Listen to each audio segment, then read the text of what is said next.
Sing that shit.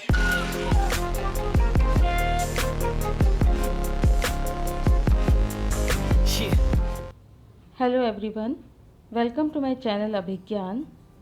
आज जो कहानी हम पढ़ने जा रहे हैं उसका नाम है जॉर्ज पंचम की नाक। प्रस्तुत कहानी में भारतीय सरकार की मानसिकता व्यक्त की गई है। वर्षों से जिनके गुलाम बने रहे उन अंग्रेज़ों के भारत से जाने के बाद भी मानसिकता हमारी वैसी की वैसी बनी हुई है, परतंत्रता वाली।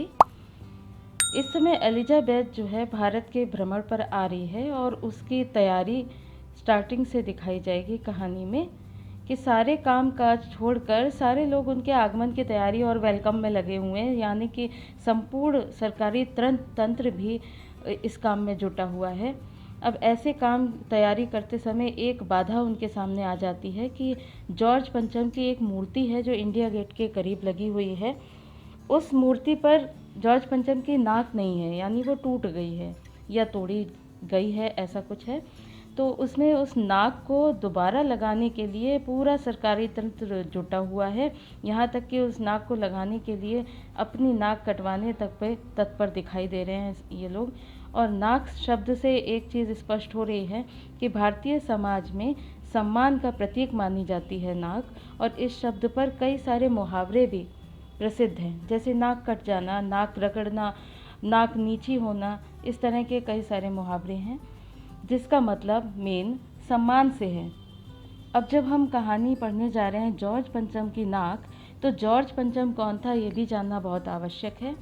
जॉर्ज पंचम का जन्म और मृत्यु 1865 से 1936 है, और ये इंग्लैंड के प्रथम ब्रिटिश शासक थे जो विंडसर राजघराने से संबंधित थे।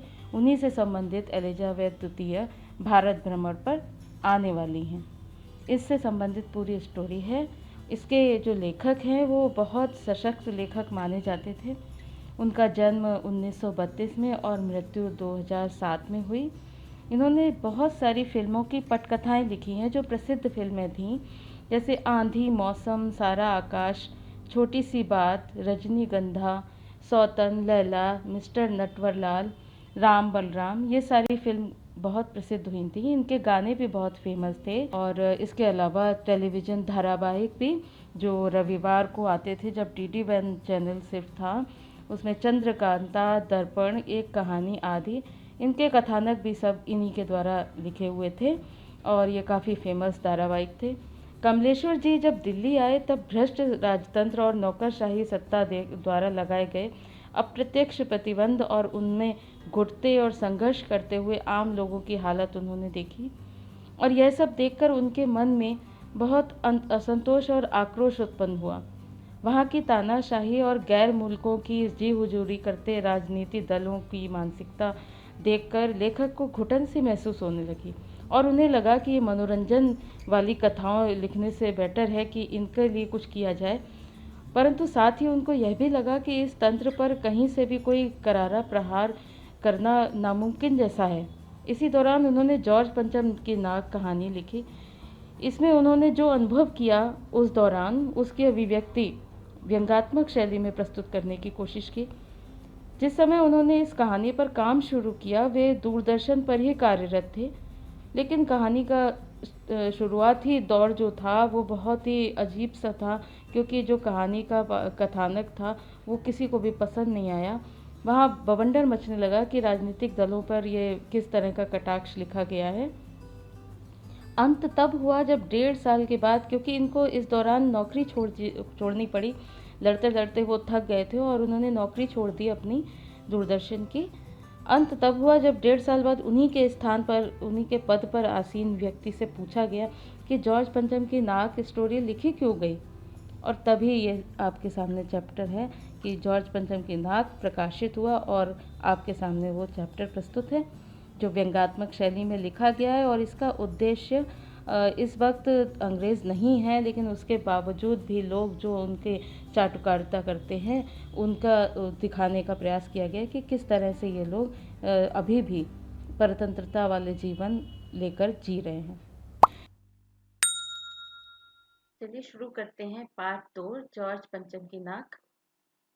यह बात उस समय की है जब इंग्लैंड की रानी एलिजाबेथ द्वितीय मैं अपने पति के हिंदुस्तान पधारने वाली थी। अखबारों में उनकी चर्चा हो रही थी। रोज लंदन के अखबारों से ये खबरें आ रही थी कि शाही दौरे के लिए कैसी कैसी तैयारियां हो रही हैं। रानी एलिजाबेथ का दर्जी परेशान था कि हिंदुस्तान, पाकिस्तान और नेपाल के दौरे पर रानी कब क्या पहनेगी।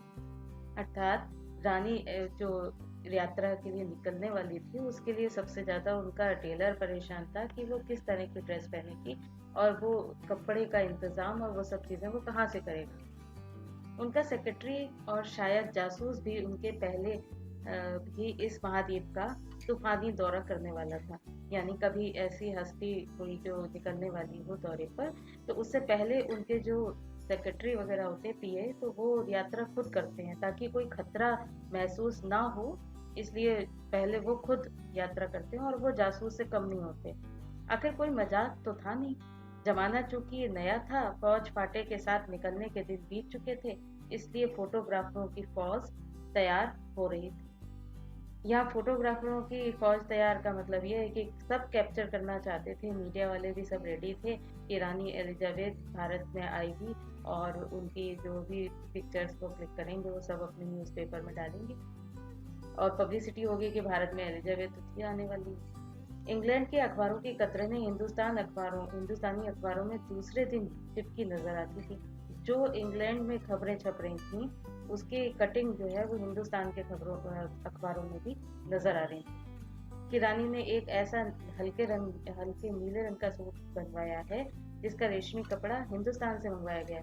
अब इस पंक्ति से आशय है कि हिंदुस्तान में बेशकीमती चीजें मौजूद हैं जिसकी विदेशी लोगों को आवश्यकता होती है। इसका मतलब रेशम का जो उत्पादन है वो सबसे ज्यादा भारत में होता है। कि करीब 400 पाउंड खर्चा उस सूट पर आया है। रानी एलिजाबेथ की जन्मपत्री भी छपी। अब उनके जन्मपत्री का मतलब ये कि उनका सारी चीज डिटेल उसमें अखबारों में आनी शुरू हो गई।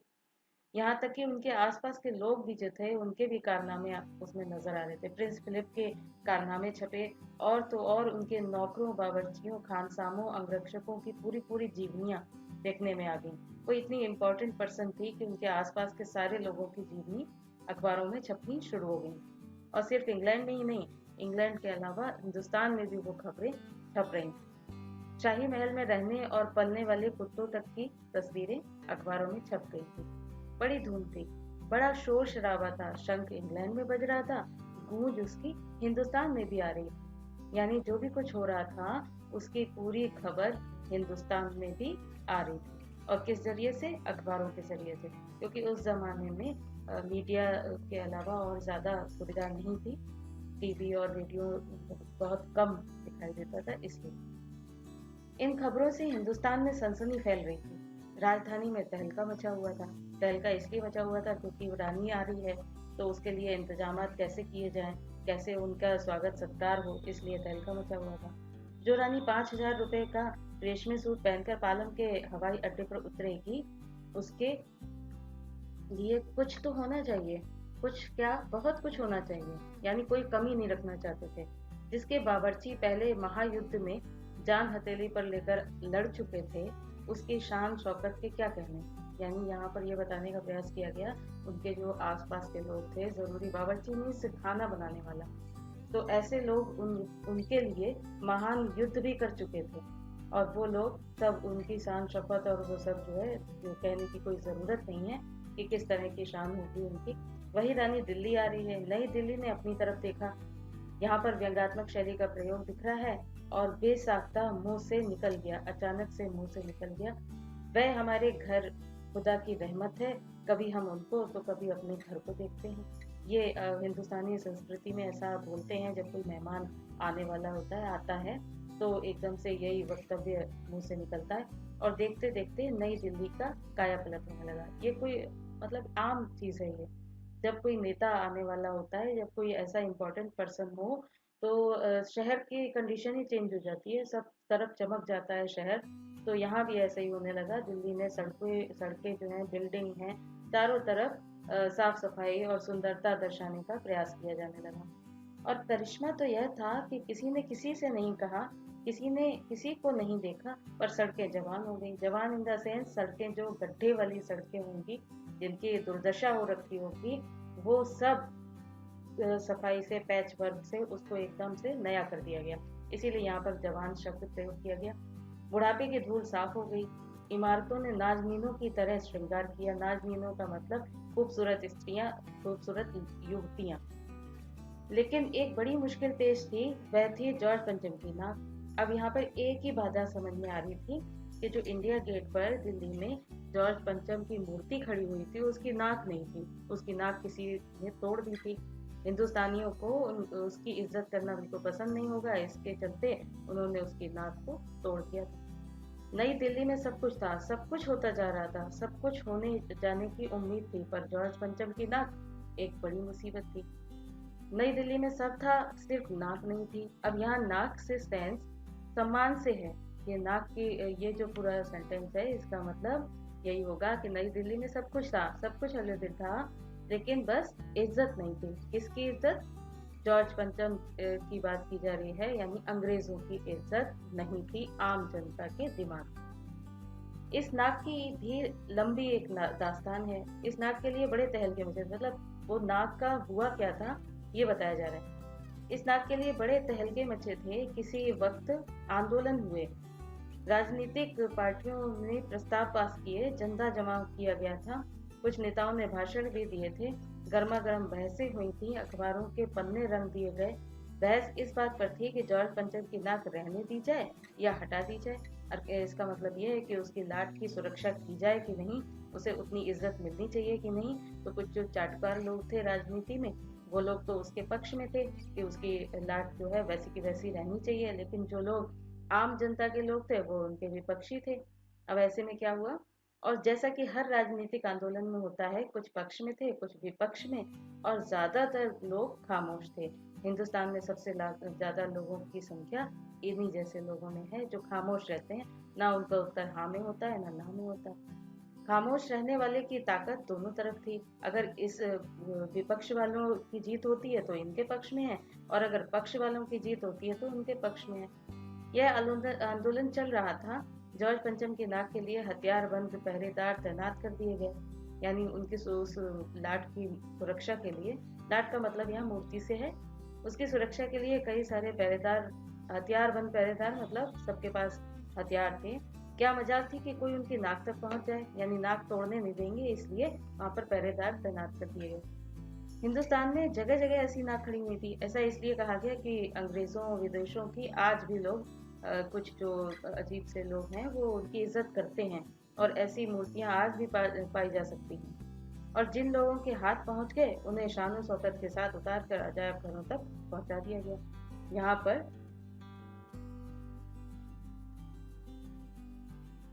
इसका अर्थ ये था कि जिन भी विदेशी मूर्तियों को वो लोग जहाँ तक पहुंच गए आम जनता, तो उसको तोड़ फोड़ दिया, और जब तोड़ दिया तो उनको म्यूजियम में पहुंचा दिया गया। लेकिन इनकी जॉर्ज पंचम की मूर्ति तक अभी तक कोई नहीं पहुंचा था। कहीं कहीं तो शाही लाटों की नाकों के लिए गुरिल्ला युद्ध हो जाता था। जो शाही मतलब जो राजसी होते थे, उन मूर्तियों के लिए युद्ध तक, मतलब गुरिल्ला युद्ध एक सेंस है हाथापाई हो जाती थी। उसी जमाने में यह हादसा हुआ। इंडिया गेट के सामने वाली जॉर्ज पंचम की लाट की नाक एकाएक गायब हो गई। इतने सारे पहरेदारों के होते हुए भी हिंदुस्तानी लोगों ने उनकी इज्जत जरूरी नहीं समझी और उसकी नाक को तोड़ दिया। हथियारबंद पहरेदार अपनी जगह तैनात रहे, गश्त लगती रही, और लाट की नाक चली गई।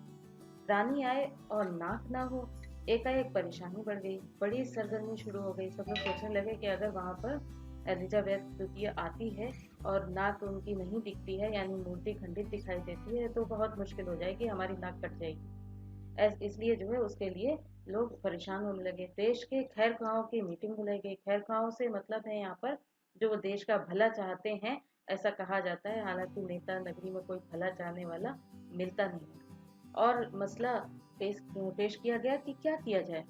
वहां सभी सहमत थे कि अगर यह नाक नहीं है तो हमारी भी नाक नहीं रह जाएगी, यानी हमारी इज्जत का सवाल है, तो हमें जॉर्ज पंचम की नाक तो चाहिए ही चाहिए। उच्च स्तर पर मशवरे होने लगे, दिमाग खरोचे गए और तय किया गया कि हर हालत में इस नाक का होना जरूरी है। यह तय करते होते हुए भी एक मूर्तिकार को हुक्म दिया गया कि वह फौरन दिल्ली में हाजिर हो। यहाँ पर नामी गिरामी लोगों की बात की जा रही है, जो सरकारी महकमे थे उनमें इस बात को लेकर सलाह मशवरे किए जाने लगे कि किस तरह से उस मूर्ति को ठीक किया जाए, उसकी नाक लगाई जाए। और उसके लिए जब तय हुआ तो एक मूर्तिकार को बुला लिया गया। दिल्ली में मूर्तिकार जब आया तो मूर्तिकार यूं तो कलाकार था। कलाकार का मतलब आर्टिस्ट से यहाँ पर नहीं है, बल्कि बहुत दिमाग वाले से यानी चतुराई से है। यहाँ पर जो मूर्तिकार पेश होगा वो बहुत ही चतुर होगा, चालाक होगा, जो इन लोगों की कमजोरी का, मजबूरी का फायदा उठाएगा।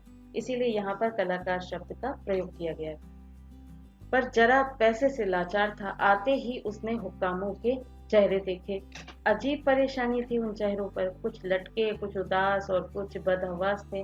कुछ चेहरे तो उदास थे इसलिए कि लगता है रानी एलिजाबेथ जो है उसको खुश नहीं कर पाएंगे, और कुछ लोग बदहवास थे, ये सोच रहे थे किस तरह से इस कमी को पूरा किया जाए, तो इसलिए परेशानी की पोजीशन में थे। उनकी हालत देखकर लाचार कलाकार की आंखों में आंसू आ गए। मतलब इस कदर वो परेशान नजर आए हुक्काम लोग यानी अधिकारी लोग, कि उसको बहुत दुख सा महसूस हुआ। हालांकि ये व्यंग है, ऐसा कोई दुख उसे महसूस नहीं हुआ होगा। तभी एक आवाज सुनाई दी, मूर्तिकार जॉर्ज पंचम की नाक लगानी है। ये जो अधिकारी जो वहां पर मौजूद थे मीटिंग के दौरान, उसमें जो हेड था उसने उसको बोला कि मूर्तिकार जॉर्ज पंचम की नाक लगानी है।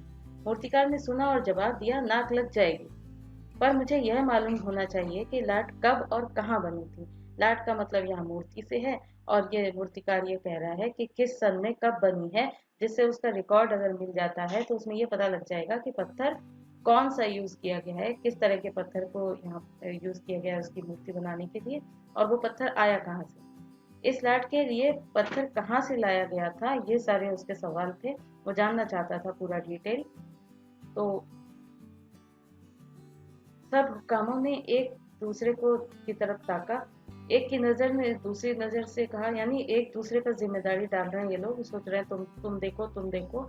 मतलब ये जो रिकॉर्ड वाली बात है वो एक दूसरे पर देख रहे हैं कि तुम्हारी जिम्मेदारी है।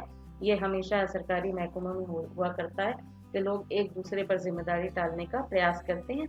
इसलिए एक की नजर ने दूसरे से कहा कि यह बताने की जिम्मेदारी तुम्हारी है। खैर मसला हल हुआ। एक क्लर्क को फोन किया गया और इस बात की पूरी छानबीन करने का काम सौंप दिया गया। पुरातत्व विभाग की फाइलों को के पेट चीरे गए और कुछ भी पता नहीं चला। यहाँ पर वही दृश्य दिखाने का प्रयास किया गया है। इसका मतलब ये है कि जो सरकारी क्लरिकल डिपार्टमेंट जो होते हैं उनका काम बहुत ही खराब होता है, अजीब सा काम करते हैं वो लोग, यानी रिकॉर्ड को भी संभाल कर नहीं रखते हैं। क्लर्क ने लौटकर कमेटी के सामने कांपते हुए बयान दिया, सर मेरी खता माफ हो, फाइलें सब कुछ हजम कर गई। यहाँ पर ये पिक्चर नजर आ रही है, ये सटीक पिक्चर है। इसमें इन्होंने सिर्फ जॉर्ज पंचम की नाक के लिए इतनी बड़ी मीटिंग बुला रखी है, और इसमें ये मीटिंग के हेड दिखाई दे रहे हैं जो सबको निर्देश दे रहे हैं कि किस तरह से लाट का मूर्ति को ठीक किया जाए। और सबको ये मंत्रणा जो हो रही है इतने बड़े स्तर पर, ये इसीलिए हो रही है कि जॉर्ज पंचम यानी विदेशी लोगों का ये लोग कितना सम्मान करते हैं, चाहे देश में कुछ भी हो जाए।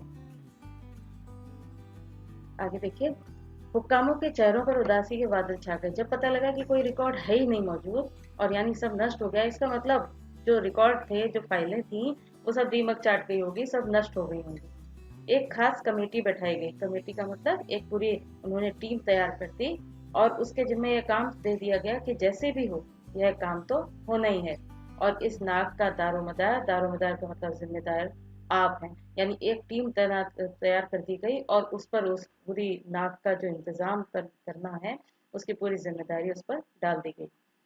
आखिर मूर्तिकार को फिर बुलाया गया। अब ये आपको बार बार नजर आएगा कि ये मूर्तिकार, छोटा सा मूर्तिकार, सारी समस्या को हल करने के लिए काफी है। मतलब इतने बड़े बड़े अधिकारी यहाँ पर मौजूद हैं, और इन अधिकारियों में वो लोग भी शामिल हैं जो सरकार बनाते हैं, सरकार भारत को चलाते हैं, इंडिया को, वो लोग भी मौजूद हैं। लेकिन हल निकालता है तो सिर्फ मूर्तिकार। उसने मसला हल कर दिया और बोला, पत्थर की किस्म का ठीक पता नहीं चला तो परेशान मत होइए, मैं हिंदुस्तान के हर पहाड़ पर जाऊंगा और ऐसा ही पत्थर खोज कर लाऊंगा। उसने फिर से हल निकाल दिया और कहा कि मैं पत्थर को ढूंढ लूंगा जो जिससे वो लाट बनाई गई है, जिससे वो मूर्ति बनाई गई। कमेटी के सदस्यों की जान में जान आ गई। सब लोगों को बड़ी राहत मिली कि ये तो पत्थर कहीं ना कहीं से खोज ही लेगा। सभापति ने चलते चलते गर्व से कहा, जो मेन आदमी था वहां पर मीटिंग में, उसने गर्व बहुत प्राउड महसूस करते हुए कहा कि ऐसी क्या चीज है जो हिंदुस्तान में नहीं मिलती। हर चीज इस देश के गर्भ में छिपी है, जरूरत खोजने भर की है। यानी इन्होंने उस कहावत को चरितार्थ कर दिया, जिन खोजा तिन पाइया। लेकिन यहाँ पर वाकई में वो ऐसी सोच रखने वाले नहीं है। खोज करने के लिए मेहनत करनी होगी, इस मेहनत का फल हमें मिलेगा। आने वाला ज़माना खुशहाल होगा। आगे वाला ज़माना जो है खुशहाल क्यों होगा? क्योंकि हम विदेशी जो लोग आने वाले हैं उनकी चाटुकारिता में कोई कमी नहीं छोड़ेंगे, और जिससे उनको कुछ ना कुछ ज़रूर फ़ायदा होगा। ये छोटा सा भाषण फौरन अखबारों में छप गया। अब ये इतनी इम्पोर्टेंट बात बता दी गई कि उसको अखबारों में छापना ज़रूरी समझा गया, और उसमें छोटी सी इनकी स्पीच उसमें आ गई। मूर्तिकार हिंदुस्तान के पहाड़ी प्रदेशों और पत्थरों के खानों के दौरे पर निकल पड़ा। उसने ढूंढना शुरू कर दिया कि कहीं ना कहीं वो पत्थर जरूर मिल जाएगा। कुछ दिन बाद वह हताश लौटा और उसके चेहरे पर लानत बरस रही थी। वो उदास होकर लौट आया कि उसको कहीं भी वो पत्थर नहीं मिला। अब यहाँ पर ऐसा इसलिए दिखाया जा रहा है क्योंकि मैंने आपको शुरुआत में ही बताया था कि व्यंग्यात्मक शैली में लिखी गई कहानी है। इसका मतलब यहाँ पर व्यंग ये नजर आ रहा है कि विदेशी लोगों के लिए जो अत्याचारी लोग थे, जिन्होंने 200 वर्षों तक यहाँ पर शासन किया, परतंत्र भारत जब देखा था, तो उस टाइम पर उन लोगों की इज्जत अब कैसे हो सकती है, अब क्यों इज्जत करेंगे। इसलिए यहाँ की कोई भी चीज उनके काम नहीं आ रही है। उसने सिर लटकाकर खबर दी, हिंदुस्तान का चप्पा चप्पा खोज डाला, पर इस किस्म का पत्थर कहीं नहीं मिला। यह पत्थर विदेशी है। यानी जो पत्थर है वो जॉर्ज पंचम का है, और वो व्यक्ति कौन है? विदेशी है। इसलिए वैसा विदेशी व्यक्ति के लिए विदेशी पत्थर भारत में नहीं मिलेगा। सभापति ने तैश में आकर कहा, लानत है आपकी अक्ल पर। विदेशों की सारी चीजें हम अपना चुके हैं। ये अपने बारे में ही बात कर रहे हैं, जो लोग अंग्रेजों का ज्यादा सम्मान करते हैं और अंग्रेजी चीजों को अपनाते हैं। तो ऐसे में खुद की ही लगभग बात कर रहे हैं कि दिल, दिमाग, तौर तरीके, रहन सहन। जब हिंदुस्तान में बाल डांस तक मिल जाता है तो पत्थर क्यों नहीं मिल सकता? इन्होंने अपने ही बारे में, ऐसे लोगों के बारे में बात की है जो लोग विदेशों के तरह रहना चाहते हैं और उसको आधुनिक संस्कृति का नाम देते हैं, पर ऐसा नहीं है। आधुनिक नहीं, वो पाश्चात्य संस्कृति हो सकती है, पर आधुनिकता नहीं होती। मूर्तिकार चुप खड़ा हुआ था। सहसा उसकी आंखों में चमक आ गई, यानी उसका फिर से कोई आइडिया नजर आ गया जिससे वो इस मसले को हल कर सकता था। उसने कहा, एक बात मैं कहना चाहूंगा, लेकिन इस शर्त पर कि यह बात अखबार वालों तक ना पहुंचे। उसके दिमाग में जो बात आई थी वो आम जनता से छिपी रहे, इसलिए उसने ऐसा कहा।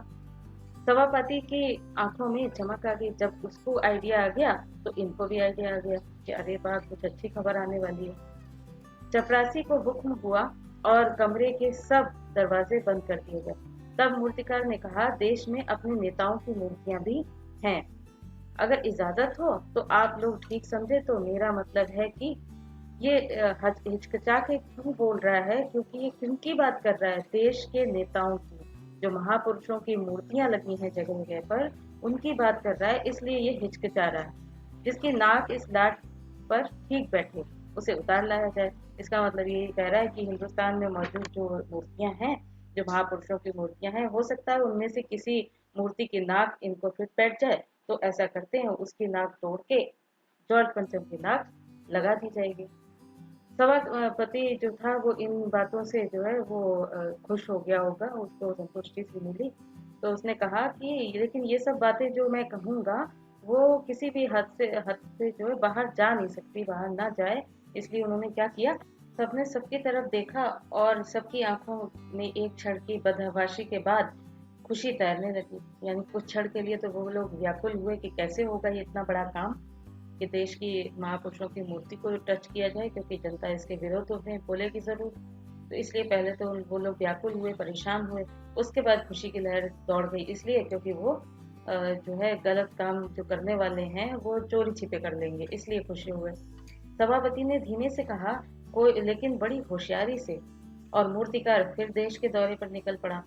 जॉर्ज पंचम की खोई हुई नाक का नाप उसके पास था। उसने नाप लिया था कि कितनी बड़ी नाक लगी।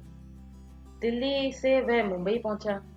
दादा भाई नौरोजी गोखले, यानी गोखले का नाम क्या है, बाल कृष्ण गोखले, तिलक, लोकमान्य तिलक, शिवाजी, कावस जी, जहांगीर, सबकी नाकें उसने टटोली, नापी और गुजरात की ओर भागा। यानी इन लोगों की नाकें उसको फिट नहीं हो रही थी। गांधी जी की नाक भी, वो गुजरात में है, गांधी जी की जब उनको मूर्ति नजर आई तो गांधी जी की मूर्ति से भी नाप उसने लिया, लेकिन क्या हुआ, सरदार पटेल, विट्ठल भाई पटेल, महादेव देसाई की मूर्तियों को परखा, सबको नाप लेके देखा, लेकिन उसको फिट आने वाली नाक अभी तक नहीं मिली थी। और बंगाल की ओर चला, गुरुदेव रविन्द्रनाथ टैगोर, सुभाष चंद्र बोस, राजा राम मोहन राय आदि को भी देखा, नाप जोख की और बिहार की तरफ चल पड़ा। बिहार होता हुआ उत्तर प्रदेश की ओर आया, चंद्रशेखर आजाद, बिस्मिल, मोतीलाल नेहरू, मदन मोहन मालवीय की लाटों के पास गया, घबराहट में मद्रास भी पहुंचा, सत्यमूर्ति को भी देखा और मैसूर, केरल आदि सभी प्रदेशों का दौरा करता हुआ पंजाब पहुंचा। और जब पंजाब पहुंचा तो मूर्तियां मिली लाला लाजपत राय की, भगत सिंह की, लेकिन क्या हुआ, उसकी भी नाप उसने ली लेकिन फिट नहीं बैठी। आखिर दिल्ली पहुंच गया, फिर से वो उदास होकर दिल्ली पहुंचा और उसने अपनी मुश्किल बयान की, फिर से परेशानी बयान कर दी। क्या कही, पूरे हिंदुस्तान की परिक्रमा कराया, सब मूर्तियां दिखाया, सबकी नाकों का नाप लिया, पर जॉर्ज पंचम की इस नाक से बड़ी, सारी नाक जो थी वो इस जॉर्ज पंचम की नाक से बड़ी निकली। अब इसमें बहुत बड़ी बात छिपी हुई है। इसका मतलब ये है कि जॉर्ज पंचम बिल्कुल इज्जत नहीं रखता, और नाक जो सम्मान का प्रतीक होती है, इसका मतलब हिंदुस्तान के सारे महापुरुषों की नाक इनकी नाक से बड़ी थी, अर्थात उनका सम्मान इनसे कहीं कहीं ज्यादा था। सुनकर सब हताश हो गए और झुंझलाने लगे। अब उनको समझ में नहीं आ रहा था कि अब क्या किया जाए। मूर्तिकार ने ढांढस फिर से बंधा दिया, फिर से उसने उपाय कुछ सोच लिया। आगे कहा, सुना है कि बिहार सेक्रेटेरिएट के सामने सन 42 में शहीद होने वाले बच्चों की मूर्तियां स्थापित हैं, शायद बच्चों की नाक ही फिट बैठ जाए। अब उसने सोचा कि वो तो महापुरुषों की नाक बहुत बड़ी बड़ी थी, तो उनकी तो फिट हुई नहीं, तो शायद 1%, क्योंकि बच्चे होते हैं छोटे, उनकी नाक भी छोटी ही होगी, तो शायद जॉर्ज पंचम की नाक के हिसाब से ये उपयुक्त हो।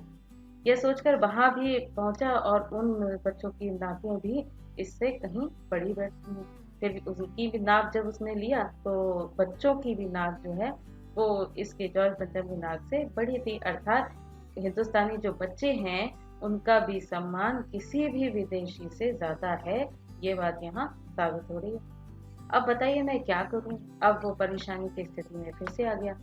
राजधानी में सब तैयारियां थी। जॉर्ज पंचम की लाट को मलमल कर नहलाया गया था, जो पुरानी पड़ रही जो मूर्ति थी उसको चमका के खूबसूरत कर दिया गया, रोगन लगाया गया था, यानी खुशबूदार पदार्थ भी लगा दिया। सब कुछ हो चुका था, सिर्फ नाक नहीं थी। बाधा सिर्फ यही थी, परेशानी यही थी कि वहां पर जॉर्ज पंचम की नाक नहीं थी। बात फिर हुक्कामों तक पहुंची। हुक्कामों का मतलब अधिकारी, बड़े बड़े अधिकारी, और बड़ी खलबली मची। अगर जॉर्ज पंचम की नाक न लग पाई तो रानी का स्वागत करने का क्या मतलब, रानी तो नाराज होनी ही है। यह तो अपनी नाक कटाने वाली बात हो गई, यानी हमारी भी इज्जत डाउन हो रही है इससे, अगर हम ऐसा नहीं कर पाए तो। लेकिन मूर्तिकार पैसे से लाचार था, हमेशा की तरह, क्योंकि वो हमेशा से इनसे फायदा उठा रहा है। यानी हार मानने वाला कलाकार नहीं था। यहाँ भी कलाकार से आशय आर्टिस्ट से नहीं है, बल्कि कलाकार से आशय चतुराई से है, चालाक है वो बहुत।